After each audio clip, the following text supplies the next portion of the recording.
Selamat siang teman-teman sekalian. Selamat bertemu kembali dalam siaran video saya melalui YouTube channel Pras Guntur Seto. Assalamualaikum warahmatullahi wabarakatuh. Salam bawah sadar. Teman-teman sekalian, pada siaran video kali ini saya akan secara cepat menjawab pertanyaan saudara US, warga Loksmawe, masih wilayah Provinsi Aceh. Yang pertanyaannya sudah disampaikan kepada saya beberapa saat yang lalu. Kira-kira bunyinya,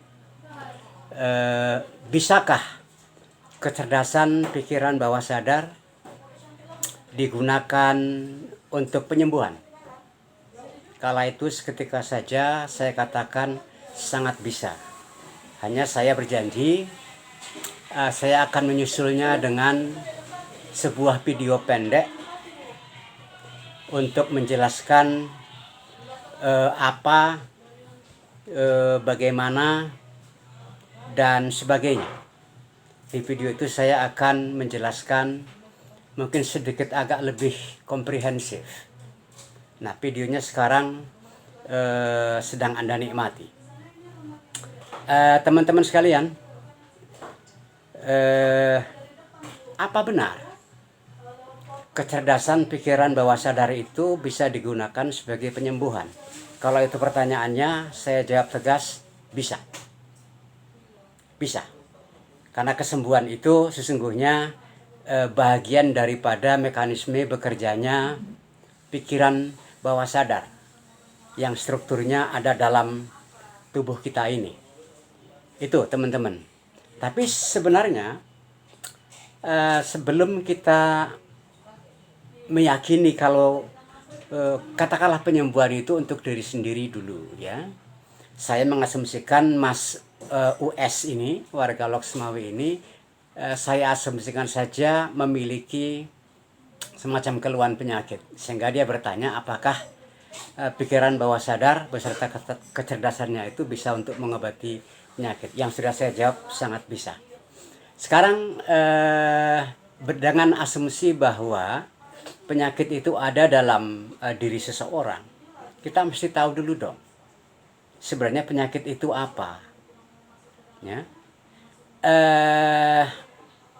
Sudah banyak sih artikel yang ditulis oleh orang, buku yang ditulis oleh orang, bahwa sebenarnya penyakit itu sumbernya juga dari dalam diri kita.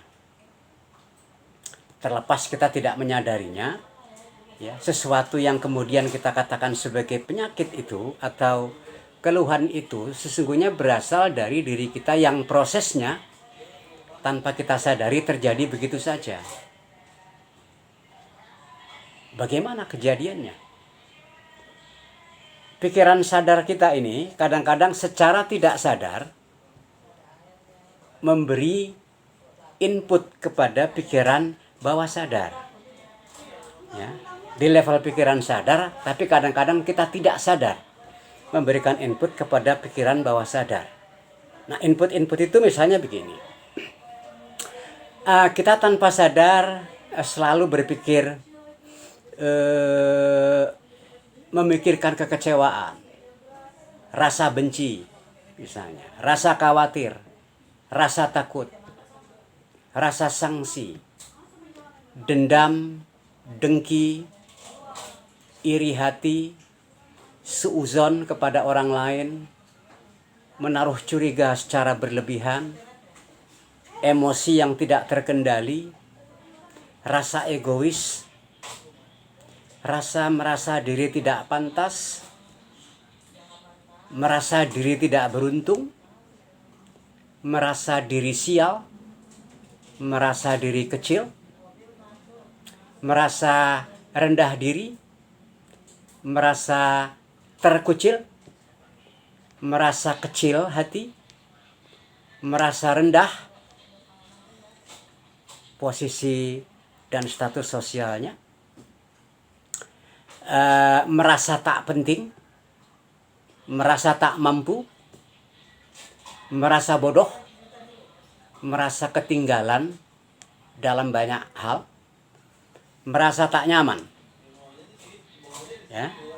Belum lagi misalnya tanpa kita menyadari ada semacam rasa sombong dalam diri, rasa jumawa dalam diri, rasa tinggi hati, rasa sok jago, mau menang sendiri, merasa diri megalomania, selalu sepele dengan orang lain, depresi, stres berkepanjangan, merasa malang, merasa murung, dan lain sebagainya.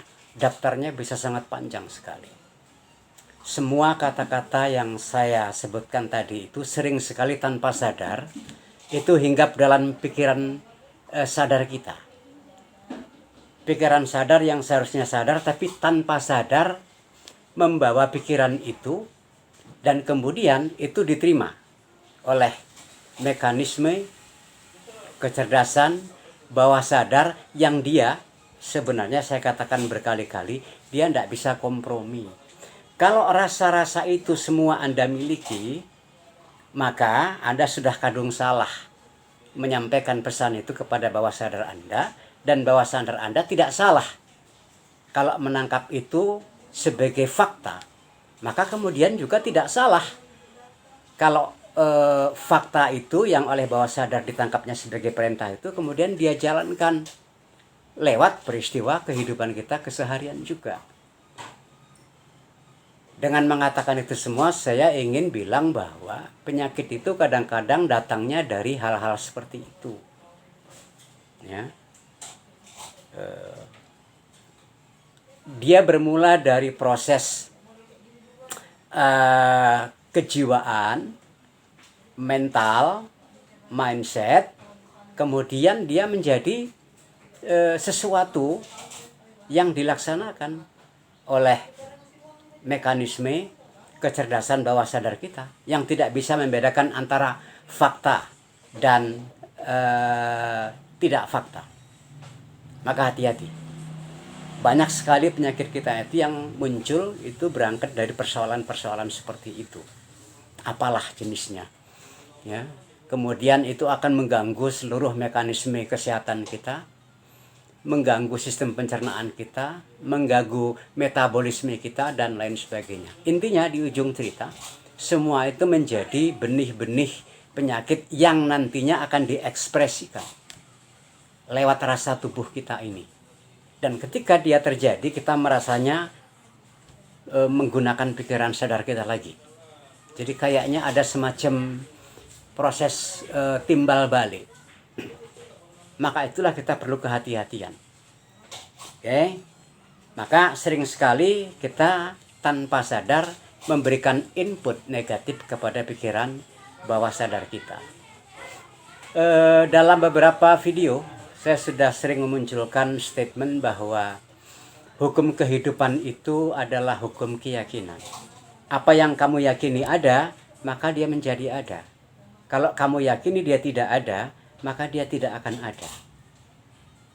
Ajaib.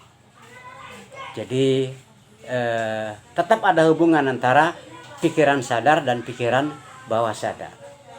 Oke, maka dalam istilah asing sering disebutkan the law of life is the law of belief. Itu uniknya teman-teman. Jadi tugas Anda, tugas pikiran sadar Anda adalah belief, yakin. Yakin bahwa kesembuhan itu bisa terjadi. Kalau Anda yakin kesembuhan itu bisa terjadi, Anda tidak perlu tanya bagaimana caranya, karena itu tidak urusan Anda juga, tidak urusan kita juga.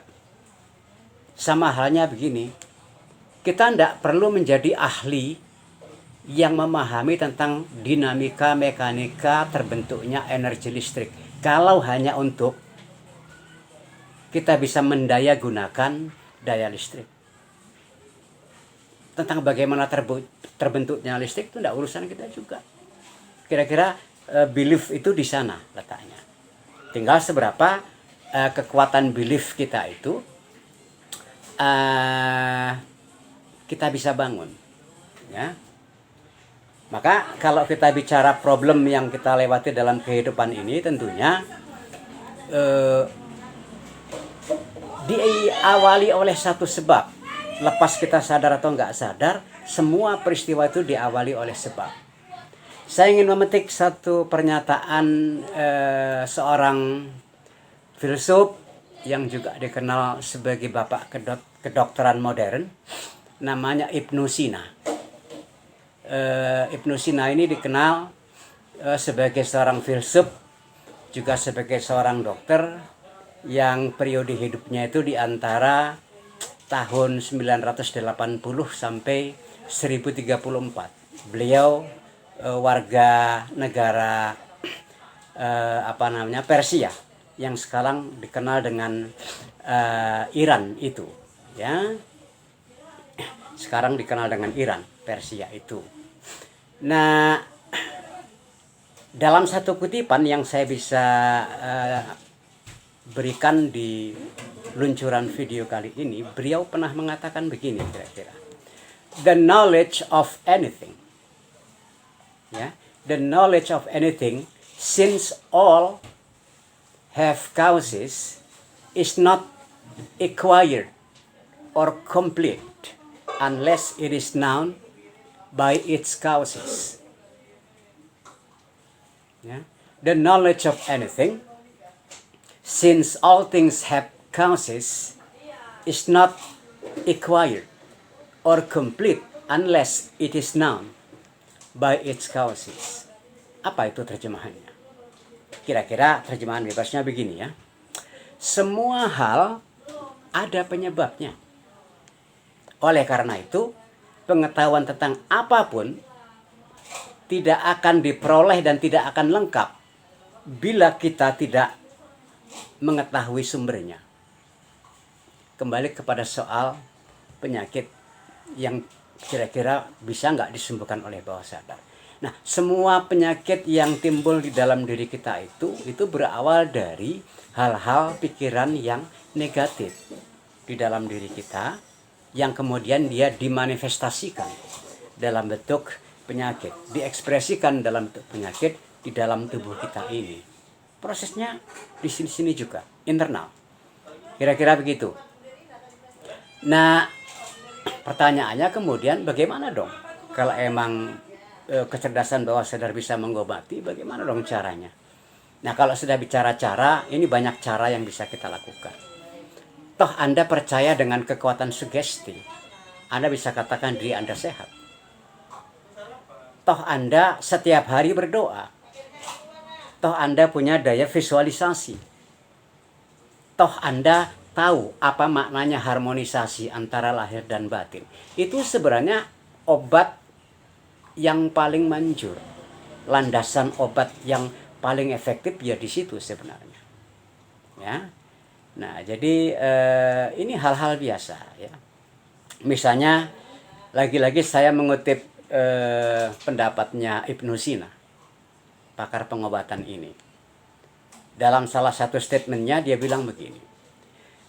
There are no incurable diseases, only lack of will.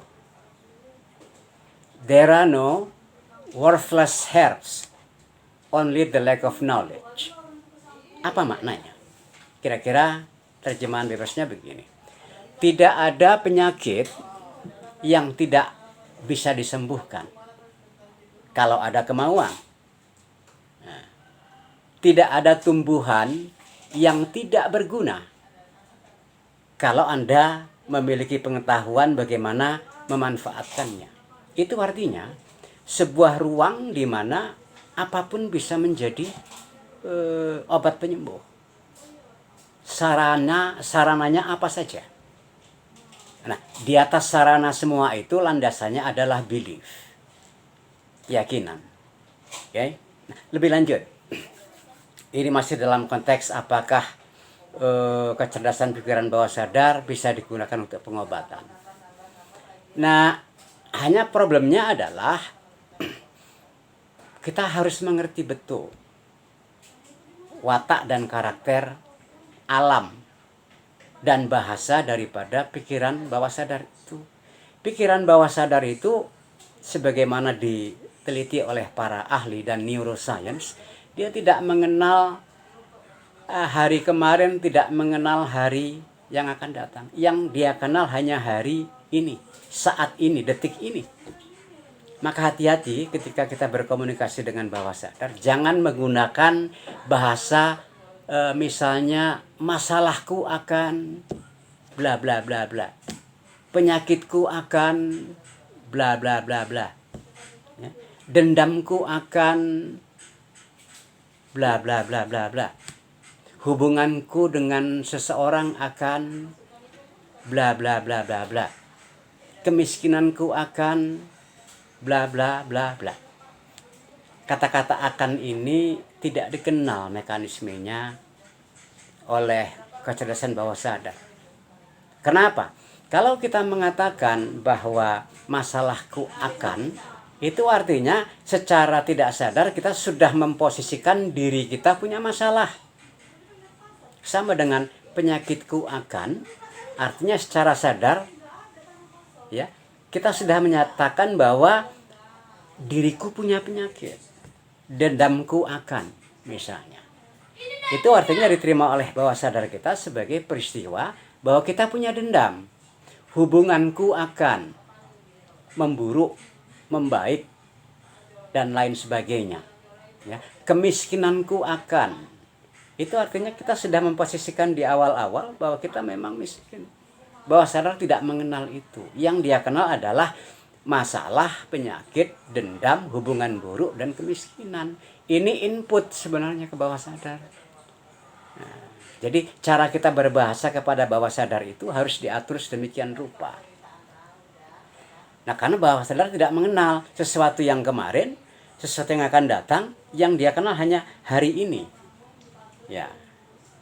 Jadi lebih-lebih dengan mengatakan masalahku akan, penyakitku akan, dendamku akan, hubungan burukku akan, kemiskinanku akan, ini kita sudah mempersepsi diri kita memang punya masalah seperti itu.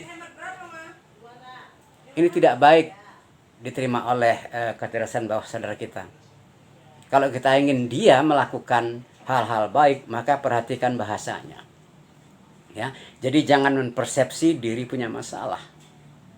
Bagi kita itu normal, tapi bagi alam bawah sadar itu dia anggap sebagai fakta, ya.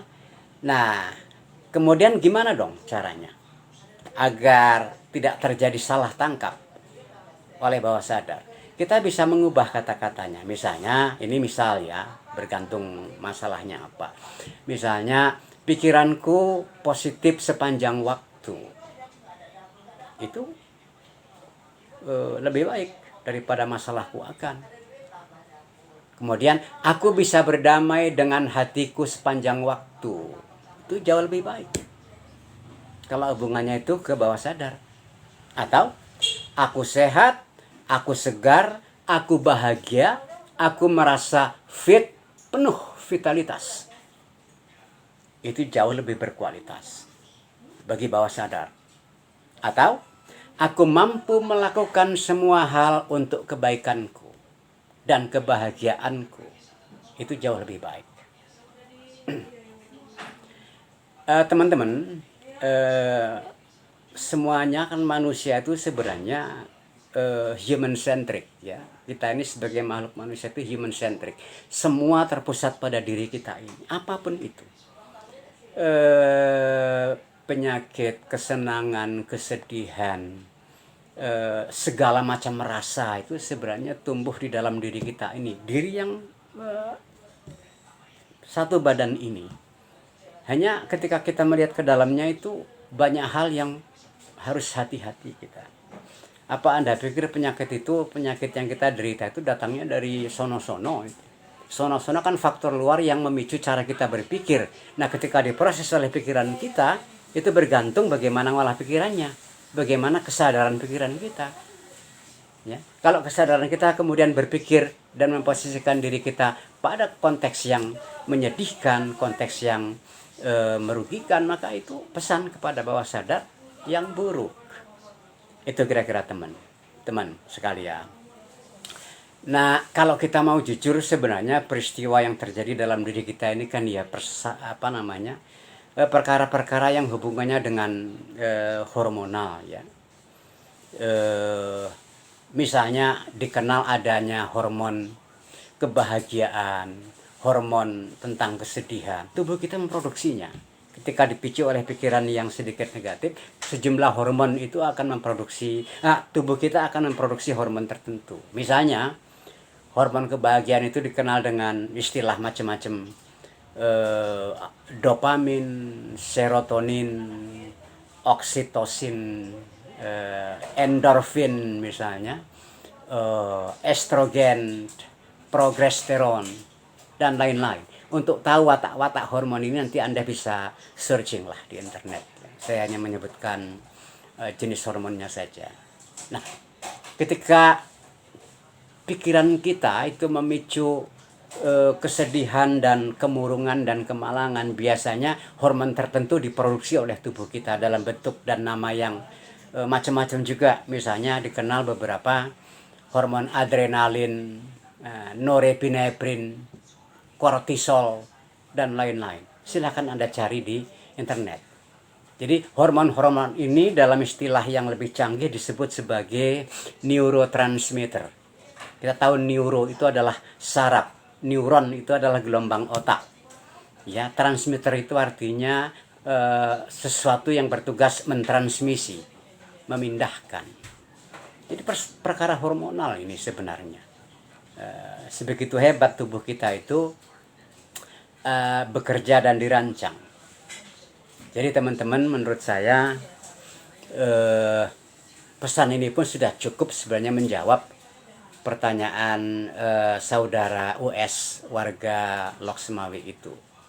Tapi saya ingin menambahkan sedikit-sedikit lagi, mungkin bisa menambahin kelengkapan dari penjelasan saya ini. Ingat ya, manusia itu satu makhluk yang sifatnya human centric.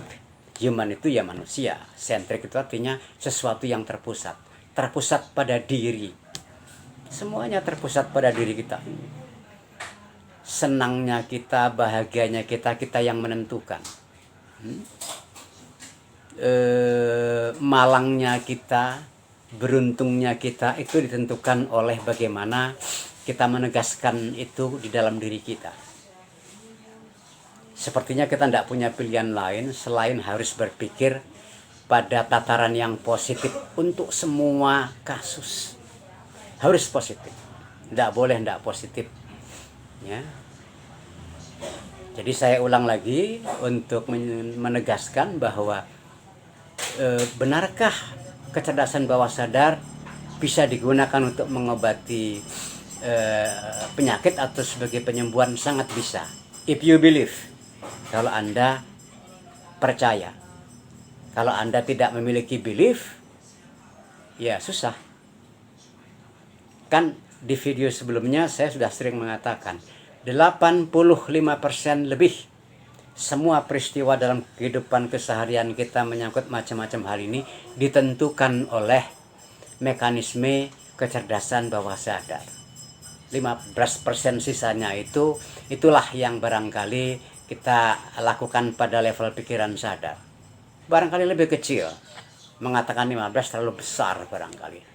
Tapi kan saya sudah katakan, saya kasih bonus lah 15 itu maksimal, apa saja itu ya. Kalaulah misalnya 85% lebih itu ditentukan oleh kondisi kecerdasan pikiran bawah sadar, maka kita sebenarnya nggak perlu tahu, nggak perlu harus bertanya kenapa itu bisa terjadi. Kalau kita percaya bahwa kita sembuh, kita sehat, kita penuh dengan vitalitas, maka sebenarnya sudah cukup. Anda nggak perlu tahu caranya kecerdasan bawah sadar mengatur itu. Ya. Buat apa kita tahu soal itu? Kita sedikit sekali pengetahuan kita tentang itu. Kita memahami bagaimana model distribusi sistem pencernaan atas vitamin, atas hasil akhir proses olahan di dalam tubuh kita yang dia distribusikan ke seluruh tubuh kita. Ini kita juga sudah akal kita tidak nyampe ke sana. Kecuali kalau Anda dokter ahli yang memang bidangnya itu. Jadi untuk kebutuhan sederhana, yakinkan diri Anda bahwa Anda bisa melakukan penyembuhan secara sendiri. Swa healing, atau self healing. Swa penyembuhan, kira-kira begitu. Nah, teman-teman, saya ingat-ingat lagi mana kira-kira yang kurang. Menurut saya, kalau pertanyaannya bisakah ya digunakan untuk penyembuhan, saya pikir sudah menjawab. Kemudian saya sudah cerita terkait dengan hormon kesedihan, hormon kegembiraan. Kemudian saya sudah memberikan arahan bagaimana seharusnya diri kita bisa menggunakan doa, bisa menggunakan visualisasi, dan bisa menggunakan afirmasi. Maka saya pikir ini untuk sementara waktu pesan video ini bisa saya anggap cukup. Teman-teman sekalian, untuk tidak berpanjang kata dan menjadi sangat panjang durasi video ini, saya pikir sekian saja. Mudah-mudahan bisa menjawab. Terima kasih Mas US, warga Loksmawi, Banda Aceh. Provinsi Aceh. Mudah-mudahan apa yang saya jelaskan ini bisa menjawab pertanyaan Anda. Termasuk teman-teman yang lain barangkali memiliki kesamaan pertanyaan dengan ini, bisa memahami dan bisa mendapatkan informasi melalui siaran video ini. Sekian saya ucapkan, selamat berhari Minggu. Ini hari Minggu. Wabillahi taufik wal hidayah. Assalamualaikum warahmatullahi wabarakatuh. Salam bawah sadar. Amin, amin, amin ya Allah. Amin, amin ya Rabbal alamin.